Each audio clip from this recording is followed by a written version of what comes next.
yung tubig. Pero umuulan pa Hanggang, ba hanggang ngayon, ma'am? opo, umuulan po. Ang hangin po, kamusta po? Medyo malakas na lakas din po ng kaunti. Mhm, May mhm. hangin din po. Sige ma'am, pakiulit po yung eksaktong location ninyo at yung panawagan po ninyo sa mga otoridad.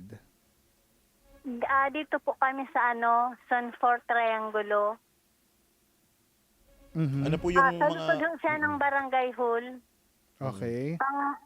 Pang-apat po kaming bahay sa unang iskinita. Unang iskinita, pang-apat na bahay. Yung mga kapitbahay nyo, ma'am, Unang nasa iskinita bubong na ho rin ng ba? Zone 4. Kami Zone ang 4. unang iskinita ng Zone 4. Okay. Yung mga kapitbahay nyo ba, ma'am, nasa bubong na rin? Nakikita nyo po ba?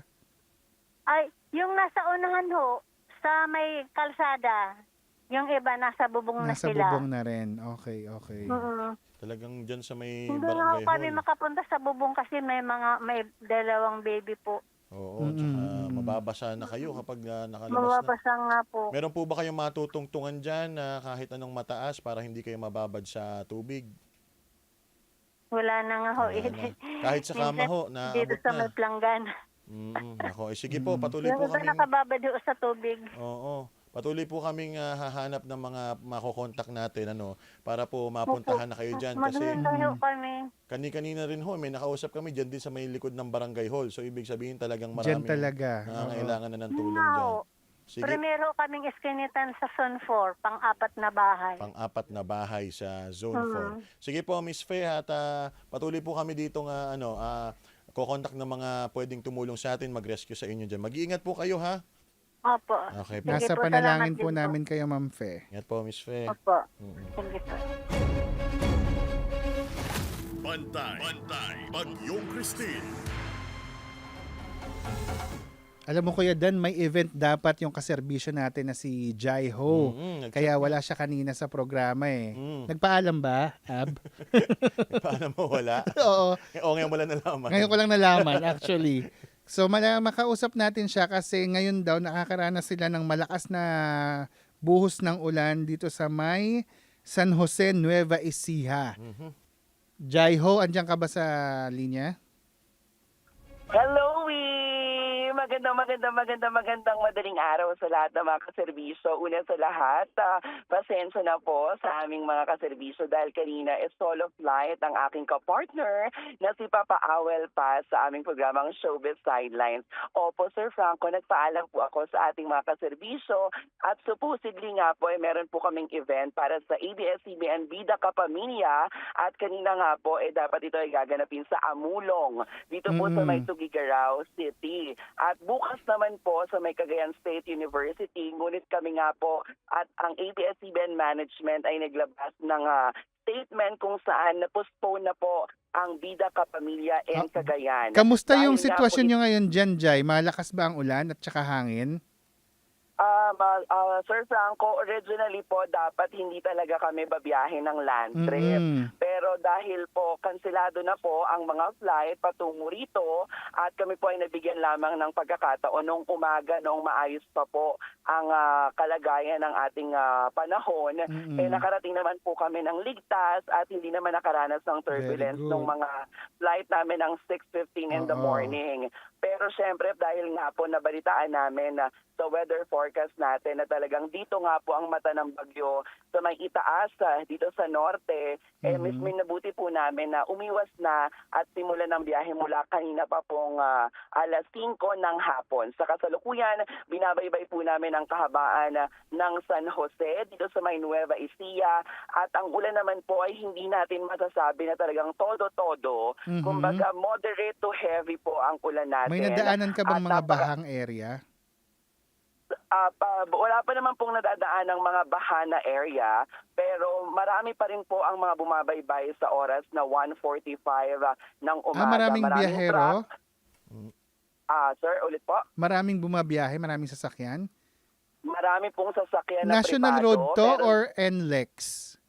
wala pa po kami sa NLEX. Nasa may bandang San Jose, Nueva Ecija pa lang po kung saan medyo makipot po ang daanan at may mga ilang daanan po na may mga ginagawa kaya nagkukos ng traffic dahil marami pong mga truck. Ito po siguro ay mga delivery kung saan ito yung mga gulay na nagmula dito patungo ng Maynila. Nakikita ko rin yung iba't iba mga bus transit po na bumabiyahe. May mga papuntang Apari, may mga papunta pa rin po ng Tugigaraw at may pabalik din po ng Manila patungo naman po sa Espanya. Sino-sinong mga kasama mo, Jaiho? Iparinig mo na ligtas kayong lahat dyan. Sa kasalukuyan po, kami po ay kasama namin ang aming piloto o ang aming driver na mula sa Tugigaraw. Nandito rin po ang dalawang safety marshals and safety officers mula sa ABS-CBN. Kasama po namin ang isa sa mga writers ng event na si Jack Catamio, ang ating Love the Love na si Get Ready With Me Girl, Kriza, at ang ating ex-Pinoy Big Brother housemate na si Ralph Malibunas.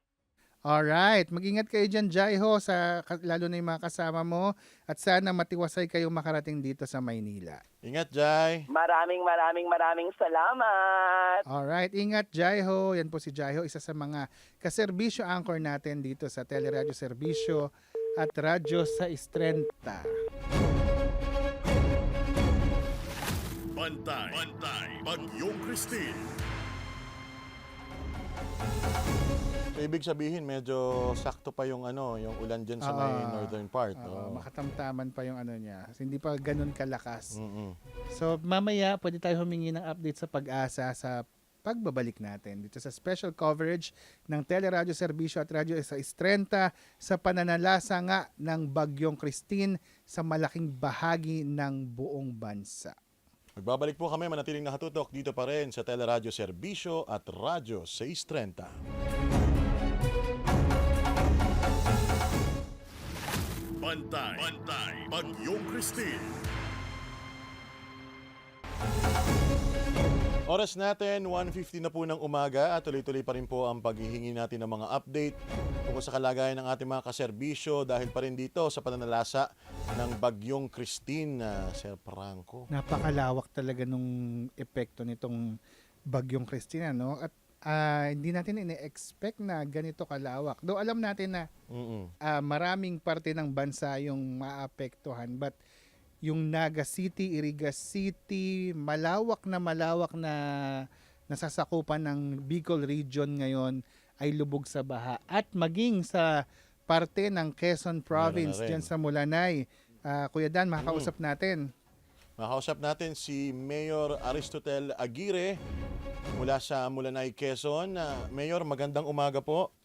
Ay, magandang umaga po sa inyo at magandang umaga rin po sa mga actually maulan na umaga po para sa mga kababayan po dito at sa mga nanonood po sa ating ngayong umaga.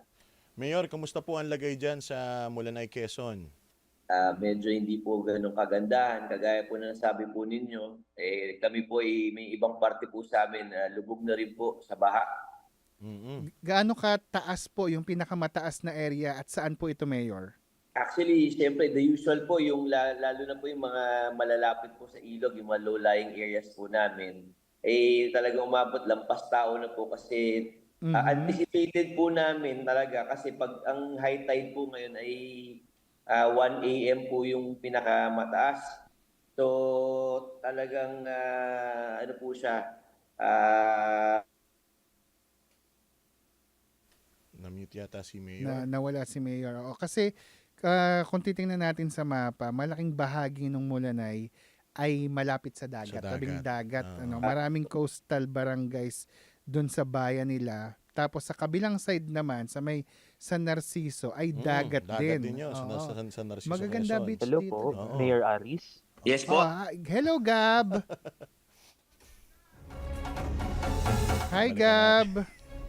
Pumasok si Gab. Oo. Babalikan natin si Mayor. Nawala lang yung linya ni Mayor sa Zoom. Pero na-appreciate natin na nag-zoom pa si Mayor para mabalitaan tayo. Tsaka talagang alert na alert si Mayor. Kasi nga naman hindi nga lang sa may Bicol, nandiyan na rin sa may Quezon. Marami na naapektuhan. Oo. Tsaka lalo na yung ganun malapit sa dagat, talagang... Oo, yung di ba nauso nung Yolanda yung storm surge, yung storm Daluyo. surge. Oo. So tatanong din natin yan kung may ganun nang nararanasan ngayon dun sa mga coastal areas sa Region 4, Region 5 at maging sa Northern Luzon na malapit sa dagat. Kasi nga, sabi ng Pag-asa, posibleng ang mga coastal areas ng Batanes, Cagayan at Babuyan Island ay makaranas nga ng pagtaas ng tubig. Samantala, Kuya Dan, napanatili ng ang lakas ng bagyong Christine habang binabagtas ang dagat malapit sa silangan ng Bicol Region. Ang sentro ng bagyong Christine ay huling namataan sa layong 345 kilometers sa hilagang silangan ng Daet Camarines Sur at kumikilos ng pahilagang kanluran sa bilis na 10 kilometers per hour. Mabagal yung bagyo. Taglay ng bagyo ang lakas ng hangin na aabot sa 75 kilometers per hour at pagbugsong aabot sa 90 kilometers per hour. Tinatayang maglalandfall ang bagyong Christine sa Isabela o Northern Aurora mamayang gabi o bukas ng umaga. So, kanina. Posibleng lumakas ang Philippine Area of Responsibility ang bagyong Christine sa Biyernes. Nakataas ngayon ang signal number 2, nabanggit natin to kanina, sa southern portion ng mainland Cagayan, Isabela, northeastern portion ng Quirino, northeastern portion ng Aurora, Catanduanes, eastern portion ng Camarines Norte, eastern portion ng Camarines Sur, eastern portion ng Albay at eastern portion ng Sorsogon.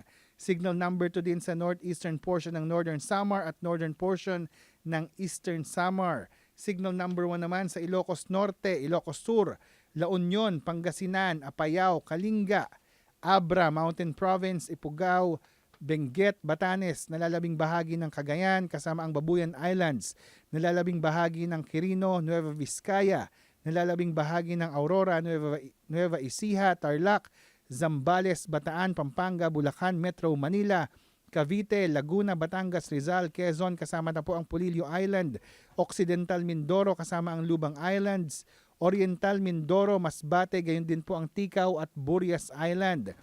Marinduque, Romblon, nalalabing bahagi ng Camarines Norte, Camarines Sur, Albay at Sorsogon at Calamian Group of Islands. Signal number 1 din sa Aklan, Capiz, northern portion ng Antique kasama ang Caluya Islands, northern portion ng Iloilo, nalalabing bahagi ng Eastern Samar at Northern Samar, Leyte, Biliran, Southern Leyte, Dinagat Islands at Surigao del Norte, kasama na po ang Siargao at Bukas Grande Group. Andiyan na ba si Mayor?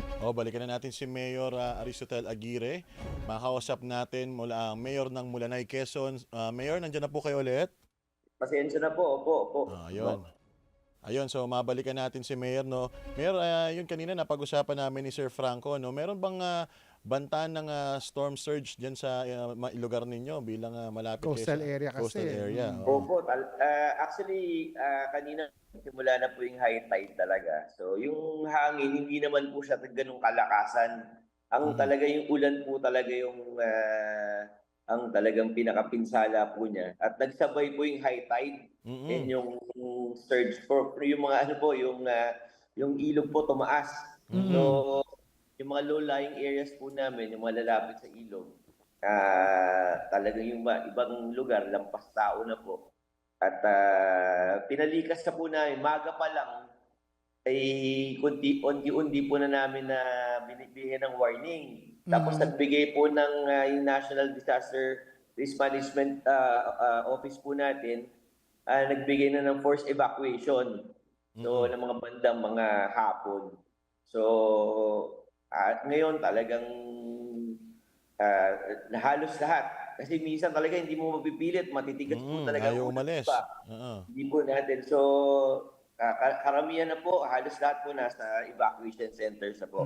Mayor, forced evacuation po ba yung pinagawa ninyo o voluntary lang po na evacuation? Yung umaga pa lang po, kasi in-anticipate na po namin, voluntary, tapos warning.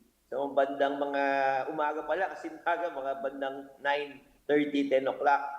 Tapos, nung bandang hapon na, forced evacuation na, mga bandang 5, 6 o'clock in the evening po.